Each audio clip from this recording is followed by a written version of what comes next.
Gracias, Pablo.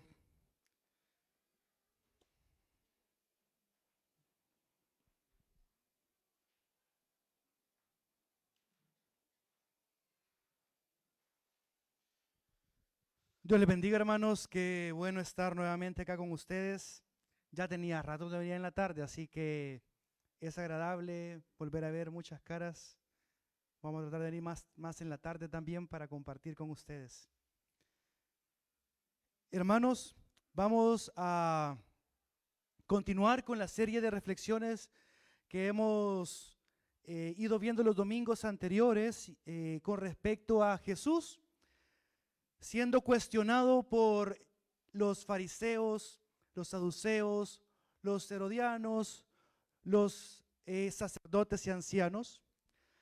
Y hemos visto en los domingos pasados que todas estas preguntas que han hecho estos personajes ha sido con el propósito de tentar a Jesús, con el propósito de hacer caer a Jesús y usar sus palabras para que sean en contra de él mismo, hacia el pueblo, hacia los que lo seguían en ese momento. Y es, hermanos, la última pregunta de esta serie de preguntas que vamos a ver en este domingo. Y esta pregunta está asociada a algo que se llama, y hemos titulado en esta tarde, lo más importante para Dios. Quiero que me acompañen, hermanos, a Marcos, capítulo 12, y vamos a leer del 28 en adelante, pero vamos a ir versículo a versículo para que vayamos viendo un poco el contexto de esta primera historia, de esta última historia y esta última pregunta que se le hace a Jesús. La pregunta viene, según lo que dice el versículo 28, de uno de los escribas que le había oído disputar. Había oído disputar porque había discutido con los saduceos en la pregunta que nuestro hermano Pablo nos dio el domingo anterior sobre la resurrección. Había escuchado muy probablemente también cuando los herodianos, enviados por los fariseos, le preguntaron a Jesús sobre el tributo, si es lícito o no dar tributo al César. Y también, muy probablemente, porque lo dice el capítulo 11, versículo 27, estaban los escribas con los ancianos y los sacerdotes cuando le preguntaron a Jesús, ¿con qué autoridad haces estas cosas? Entonces vemos que esta persona, un escriba, que los había oído disputar y sabía que Jesús les había respondido bien, le preguntó, ¿cuál es el primer mandamiento de todos? Y yo sé, hermanitos, que todos nosotros sabemos la respuesta. Es más, muy probablemente la sabemos de memoria, ¿verdad? Dice la palabra de Dios, amarás a Dios y el segundo es semejante, amarás a tu prójimo como a ti mismo. Lo sabemos y es excelente. Pero quiero que desglosemos lo que es esta última pregunta parte por parte. Primero, la persona que se acerca a Jesús es un escriba. Y cuando quise buscar el concepto de qué es un escriba, me di cuenta que ya Jesús me había hecho, por así dicho, para ver el trabajo de poder explicarme qué era un escriba en los tiempos de Jesús. Él me lo responde en el versículo 38 del capítulo 12. Más abajito, leamos el versículo 38 y veamos qué dice Jesús con respecto a los escribas en ese contexto. Dice, y les decía en su doctrina, guardaos de los escribas. ¿Por qué? ¿Qué son los escribas? Son personas que gustan de andar con largas ropas y aman las salutaciones en las plazas y las primeras sillas en las sinagogas y los primeros asientos en las cenas, que devoran las casas de las viudas y por pretexto hacen largas oraciones. Estos recibirán mayor condenación. Esa es la descripción de un escriba en los tiempos de Jesús. Imagínense.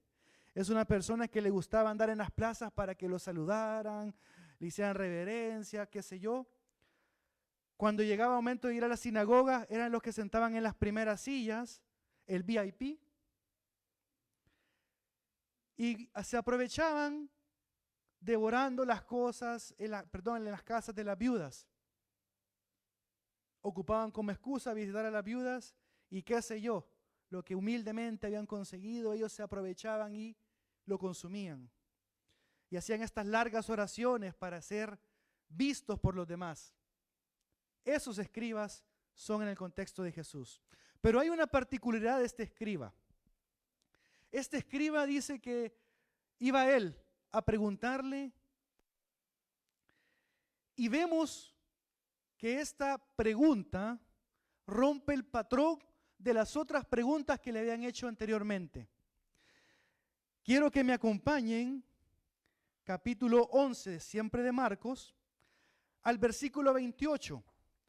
Esa fue la primera vez, y el hermano Pedro nos explicó cómo esta era una serie de preguntas que buscaban tentar a Jesús.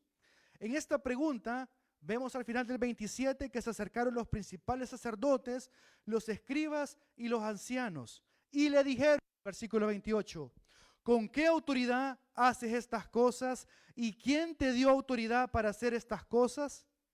Y quiero que me ayuden a identificar el patrón. ¿Qué pasa en el versículo 29?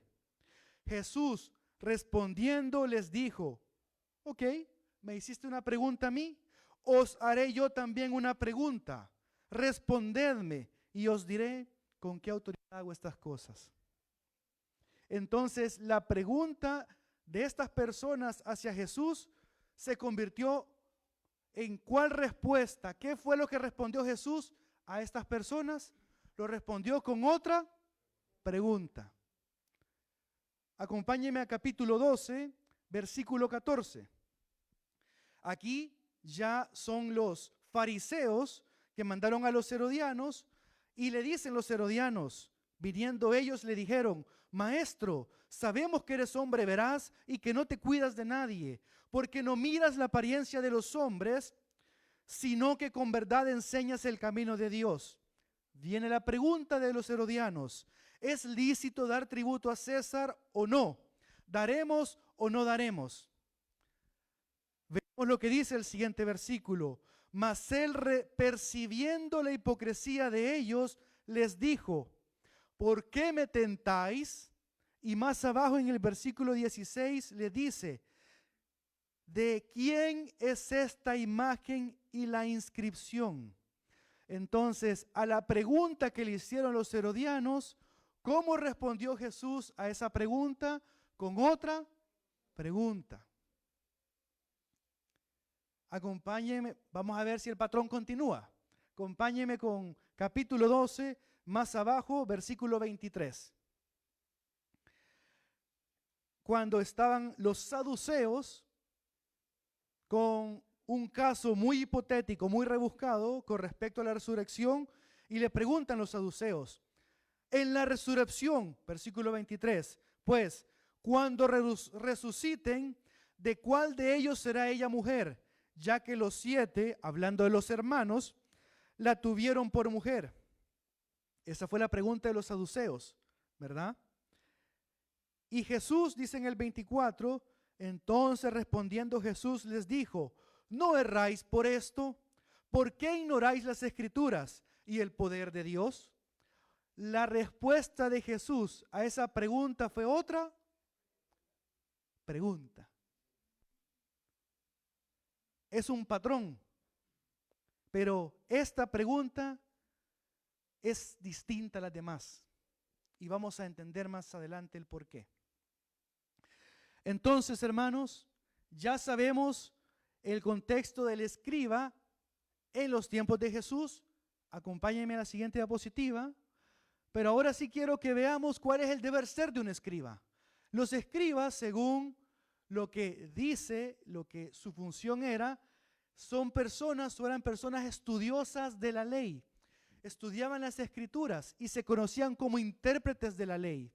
Estas personas estaban escudriñando todos los días lo que es el Antiguo Testamento. Eran muy meticulosos de los mandamientos de Dios. Recuerden que los 10 mandamientos fueron otorgados al pueblo por medio de Moisés, ¿verdad? Y ahí, en el camino hacia la tierra prometida, y de ahí en adelante Dios fue conversando con su pueblo, y esos 10 mandamientos por los escribas, fueron interpretados, o por así decirlo, subdivididos en 613 mandamientos. O sea, tomaron los mandamientos y hicieron submandamientos. ¿Se acuerdan de cuando querían apedrear a la prostituta? ¿Se acuerdan cuando los apóstoles querían comer trigo en el día de reposo? ¿Se acuerdan de muchas otras cosas de lavarse las manos, ¿verdad? Antes de tocar los utensilios o de compartir los alimentos. Y esos son ejemplos que mencionó Jesús mientras estaba aquí en la tierra, en donde, ¿qué decía? ¿De qué me sirve si lo que se limpia en mis manos no es lo que importa? Lo que sale de mi corazón y sale con mi boca, eso es lo que importa. Y había muchas otras interpretaciones que hacían estos escribas. Se convirtieron esos 613 mandamientos en 248 mandamientos positivos que le decían al pueblo: tienes que hacer esto de esta manera, tienes que hacer esto este día, tienes que hacer esto de esta manera para que tú puedas recibir esta bendición, para que tú puedas recibir el favor de Dios, para poder agradar a Dios. Así también habían 365 mandamientos que llevaban a: no hagas esto, no hagas lo otro, no hagas aquello, si no tendrás condenación, si no tendrás castigo, y así sucesivamente. Los escribas, dice Mateo, buscaban tentar a Jesús.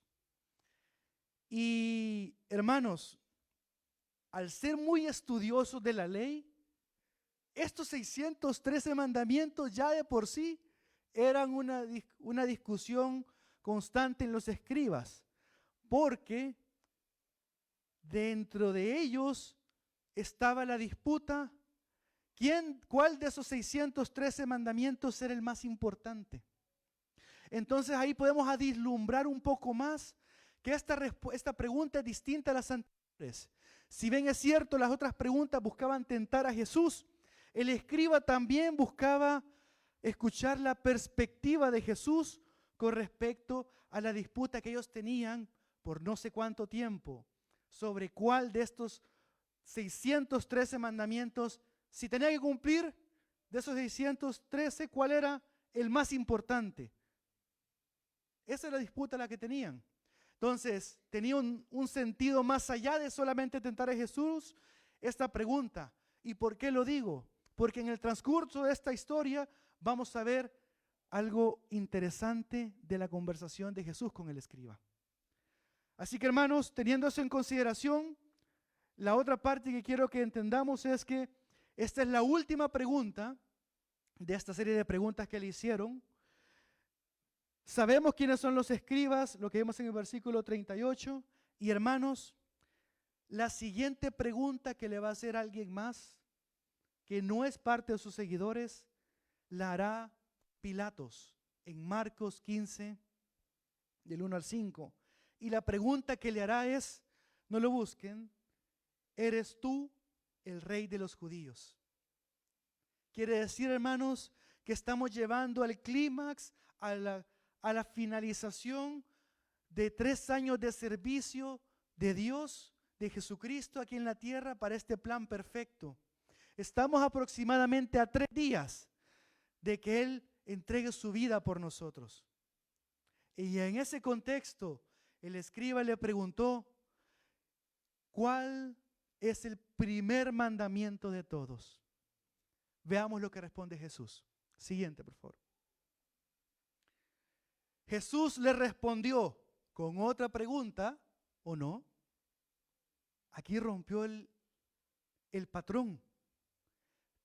Primera cosa que da curiosidad es, ¿por qué no contestó con otra pregunta? ¿Por qué se fue directo a responder lo que el escriba quería? Más adelante vamos a entender el por qué. Lo importante es que Jesús le dice: el primer mandamiento de todos es, 2 puntos. Oye Israel, el Señor nuestro Dios, el Señor uno es. Y amarás al Señor tu Dios con todo tu corazón, con toda tu mente, con toda tu alma, con toda tu alma, perdón, con toda tu mente y con todas tus fuerzas, y este es el principal mandamiento. Esa es la respuesta. Dios no le dio tanta vuelta como con los otros cuestionamientos. Fue directamente a darle la respuesta al escriba. Vamos a la siguiente. Lo curioso de acá es que la respuesta es como que la hermana Rocío me pregunte algo a mí y yo no le respondo a ella, sino que le respondo a la iglesia de Cristo en general. Porque la respuesta, ¿cómo empieza? Oye, Israel. O sea que cuando la pregunta llegó a Jesús, él quería que la respuesta la escuchara solamente el escriba. No, ¿verdad? Él quería que esta respuesta la escuchara su pueblo, Israel. Y hermanitos, déjenme decirles que nosotros ahora somos parte de ese pueblo. O sea que esta respuesta es para nosotros. Si ustedes le preguntan a Dios ahora, Dios, yo hago muchas cosas, muchas a veces buenas, a veces malas, pero en todo lo que quiero agradarte a Dios, a ti, ¿qué es lo más importante que tú quieres de mí? ¿Qué es lo más importante para ti de mí? Y eso es lo que te respondería. ¿Y qué te respondería? Oye Israel, oye Iglesia de Cristo en Los Nogales, el Señor nuestro Dios, el Señor uno es. Amén. Reconocer que Dios es uno solo. Y aquí es donde viene la unidad. El Señor nuestro Dios uno es. Cuando Dios nos consuela, ¿por medio de quién nos consuela? Nosotros somos el pueblo de Dios, por medio de su Espíritu Santo. Amén. Dios se sacrifica por nosotros. Se sacrificó dando a su Hijo a morir por nosotros. Y su Hijo Jesucristo es Dios. Y somos su prioridad. Hermanos, desde el inicio de los tiempos, Dios, cuando creó al hombre, lo creó a su imagen y semejanza. Cuando Dios creó al hombre, sabía que el hombre le iba a fallar. Y desde el inicio estuvo en el plan de Dios darse a sí mismo para que nosotros ahora seamos parte de ese pueblo. El Consolador, el sacrificio de Jesús y en el plan perfecto de Dios son uno solo. Y ese es nuestro Dios. Y a Él tenemos, por nuestro entendimiento y por amor, que darle todo. Esa es la primera respuesta que dijo Jesús. Y continúa. Y amarás a tu Dios con. Y no voy a entrar a detalle a eso. Todavía vamos a ir, pero con esto no me quedo ahora. Dice que tengo que amarlo a Dios. Les pregunto, para yo tener o poder amar a alguien, tengo que saber por qué lo amo, ¿verdad? Aquí, si yo digo, yo amo a mi esposa, a mi esposo, tengo que saber por qué lo amo. No es del diente al labio, ¿verdad? Yo reconozco que mi esposo, mi esposa me cuida, busca lo mejor para mí. Estoy hablando del contexto terrenal, ¿verdad? Porque sabemos que con Dios siendo nuestro consolador, que se sacrifica y que somos su propiedad, no hay que discutir eso. Él nos ama. Y por ese amor que Él hizo por nosotros primero, nosotros debemos amarlo. Pero ¿cómo? Cuando escuchamos y si leemos el versículo, dice que hay que amarlo con todo el corazón, hay que amarlo con todo el alma, hay que amarlo con toda la mente y hay que amarlo con todas las fuerzas. Son 4 conceptos que si uno los quiere explicar hay que amarlo con todo lo que soy, con todo mi ser. Y están en lo correcto. Pero, ¿por qué Jesús quiso explicar el amor hacia Dios en 4 conceptos, porque hay 4 formas de amar a Dios. La primera, dice que amarás al Señor tu Dios con, sí, casi me sale, con todo tu corazón. Debemos ser agradecidos, hermanos, a quien nos amó primero. Si nosotros pensamos fríamente, el corazón es simplemente un órgano que bombea sangre en todo el cuerpo, ¿verdad? Entonces, ¿por qué cuando estoy triste mi pecho duele? ¿Por qué cuando estoy gozoso estoy que mi pecho se me sale de alegría?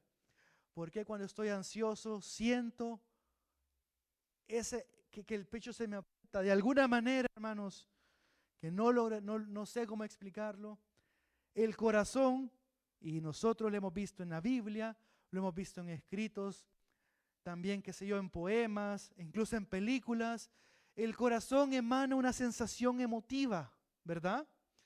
Cuando uno siente amor del corazón, es un amor que se siente, hermanos, de verdad.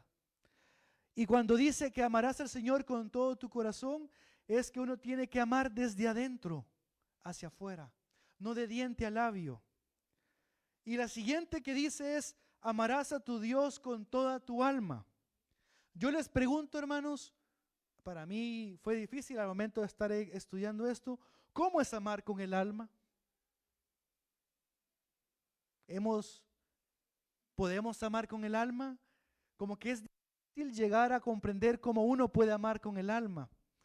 Pero el mismo Evangelio de Marcos me ayuda a entender un poco más a qué se refiere esto. Acompáñenme a capítulo 8 de Marcos, versículo 36.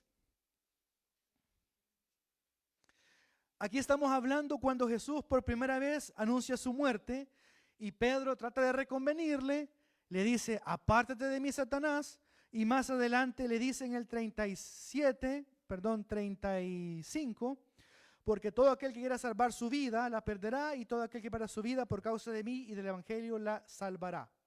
Y el 36 me llama la atención. Miren lo que dice. ¿Por qué?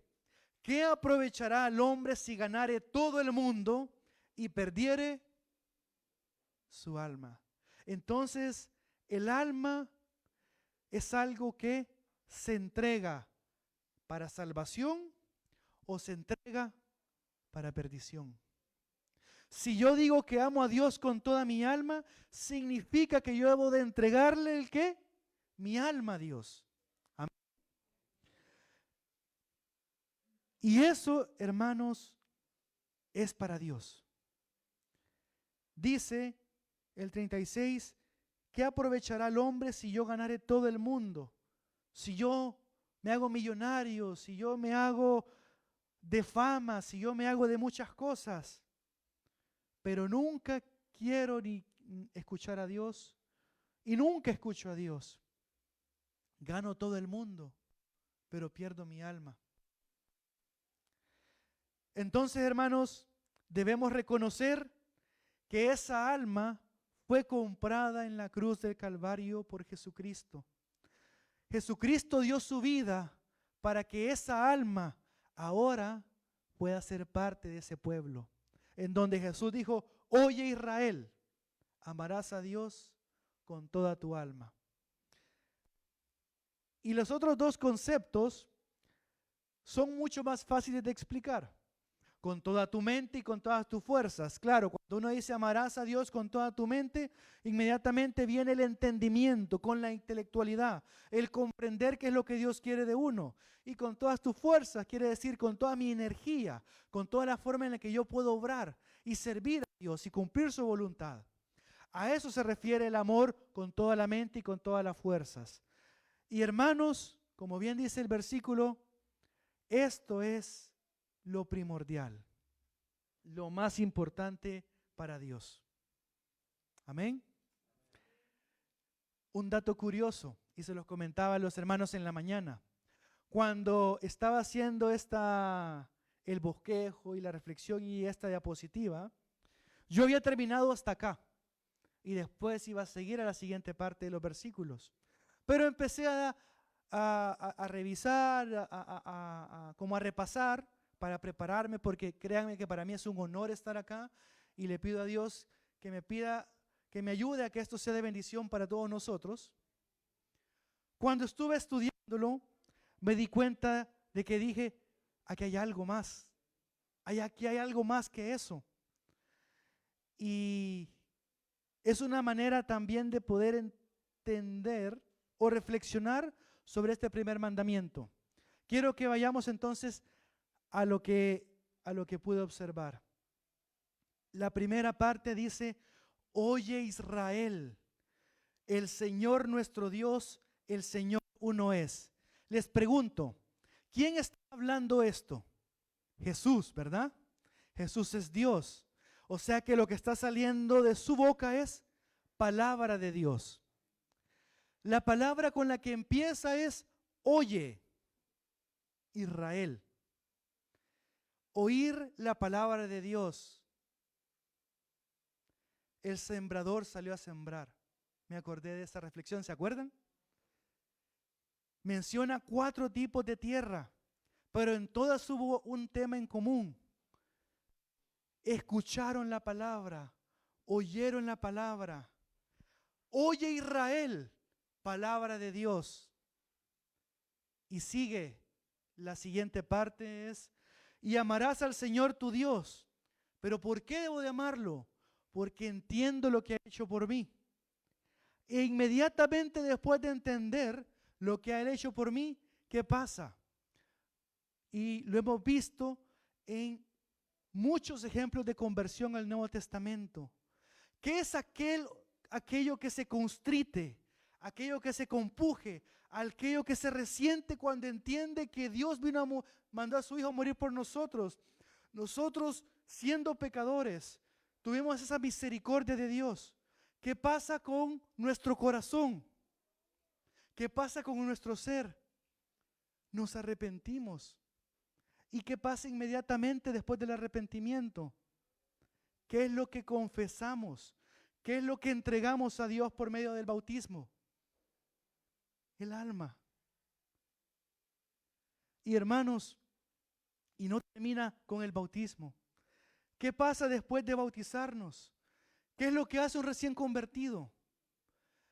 Gozoso busca aprender más de Dios, participa en los servicios, apoya para aprender más de Dios y también busca con todas sus fuerzas obrar, ser parte de la comunidad que apoya a la iglesia. Hermanos, estos pasos que ustedes ven acá, ¿se les hace conocidos? Es el plan de salvación. Recordemos la pregunta. ¿Cuál es el primer mandamiento para ti? ¿Qué es lo más importante para ti, Dios? Escucha palabra de Dios. Entiende lo que yo he hecho por ti. Arrepiéntete, entrégate, conóceme y obra. Esto es lo más importante para mí. Amén.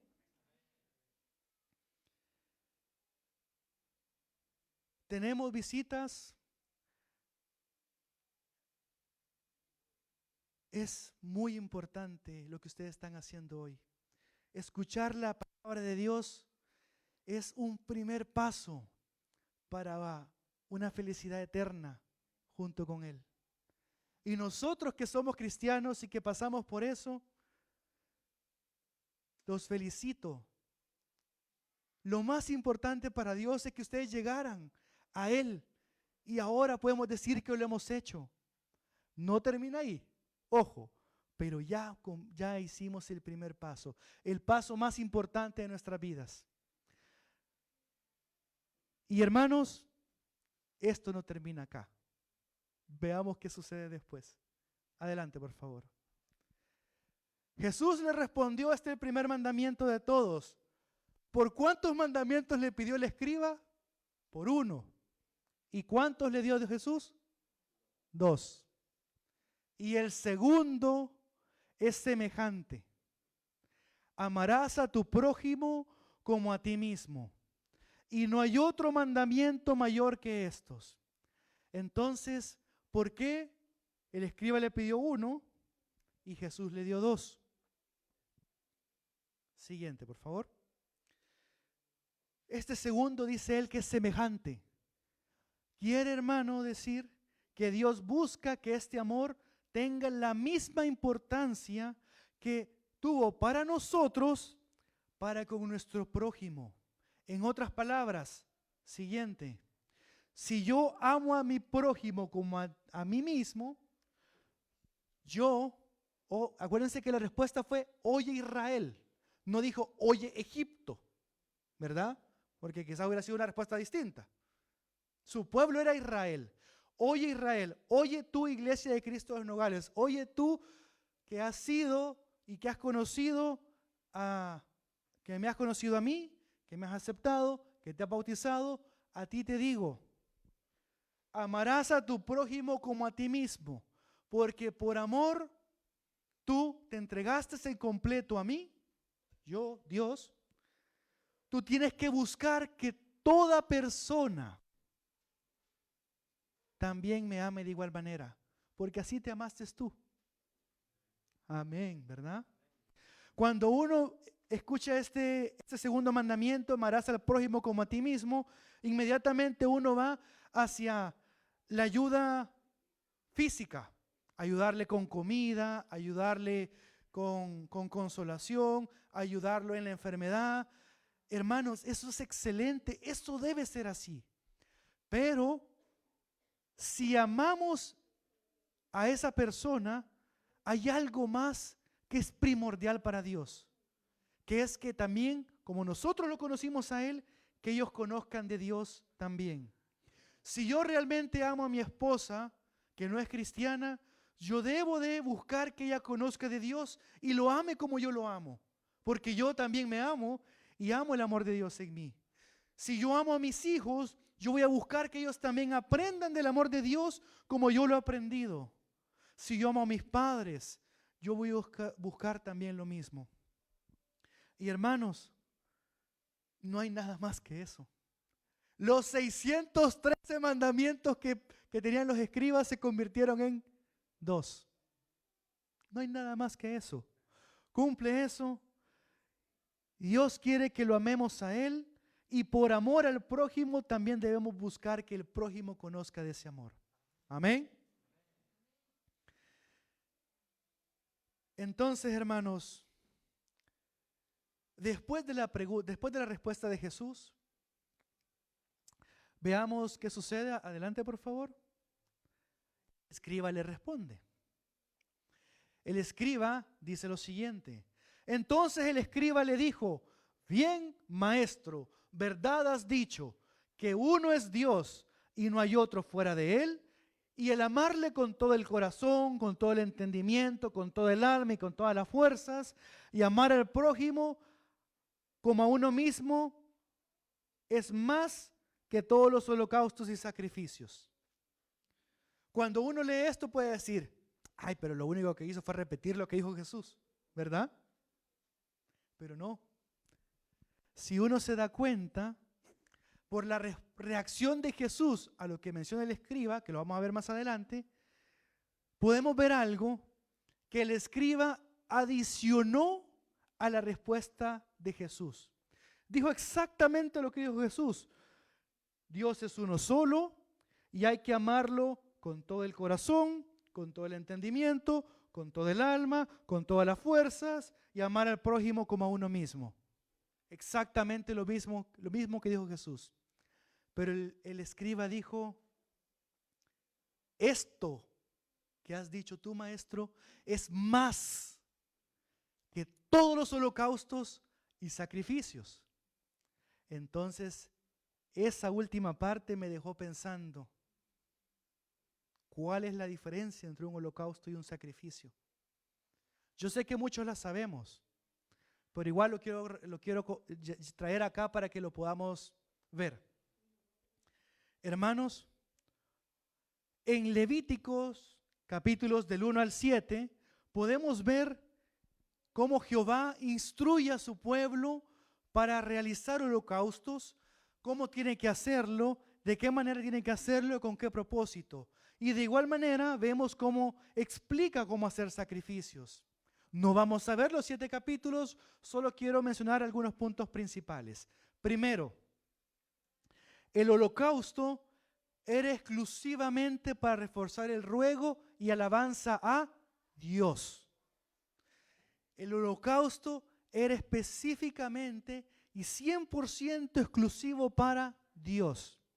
El sacrificio era un proceso de intercesión por el oferente del sacrificio y, en este caso, quienes eran los sacerdotes, intercedía ante Dios por el prójimo, por el pueblo. Amén. Otro dato curioso. El holocausto era compuesto de vacunos, ovinos y aves, mientras que los sacrificios podían ser con vacunos, ovinos, aves, carneros, cereales, aceites, cualquier otro tipo de alimento. Y hermanos, esto es lo curioso. Los vacunos y ovinos y aves que eran en el holocausto tenían que ser consumidos en su totalidad en ese holocausto hacia Dios. Mientras que en un sacrificio, todo, y vamos a la siguiente, todo lo que se ofrecía en el sacrificio se dejaba una parte que se conocía como una porción sacerdotal. ¿Para quién? Para el sacerdote, para el prójimo. O sea, en el holocausto yo me evoco solamente en Dios. Y en el sacrificio yo también pienso en el otro.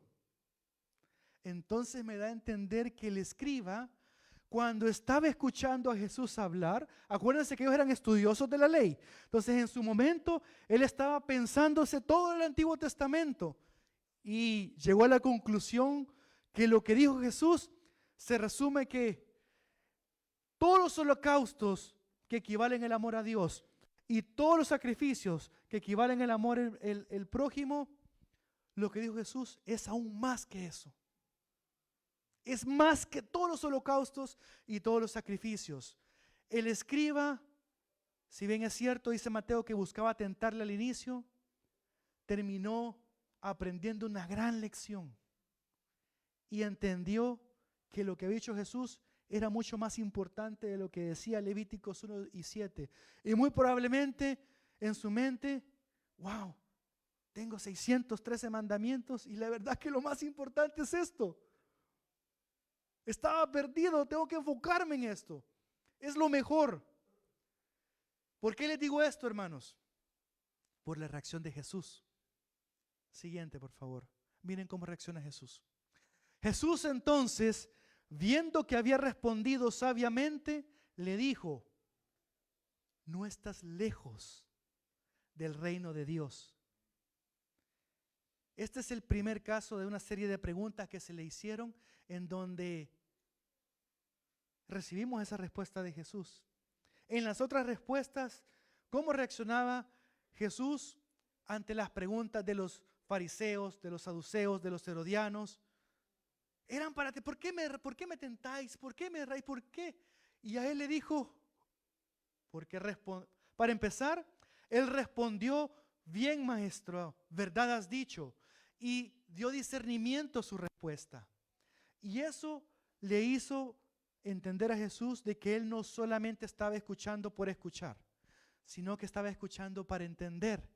Y le dijo: no estás lejos del reino de Dios. Eso también es para nosotros. Nuestras visitas, que muy probablemente estamos aprendiendo de Dios. El día de hoy, ustedes están escuchando palabra. Y escuchando palabra, para entender la palabra, ¿qué es lo que está pasando? No están lejos del reino de Dios. El primer mandamiento empieza con escuchar la palabra de Dios. Entender la palabra. Aquí no vemos al escriba arrepentirse, ni cumplir los otros pasos. Pero eso no quiere decir que nosotros y ustedes visitas, si quieren arrepentirse, si quieren entregar su alma a Dios, no lo puedan hacer.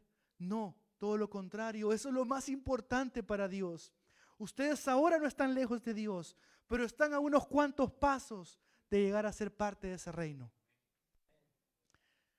Y eso, hermanos, es como termina la última de las preguntas, porque como dice el versículo, ya ninguno osaba preguntarle.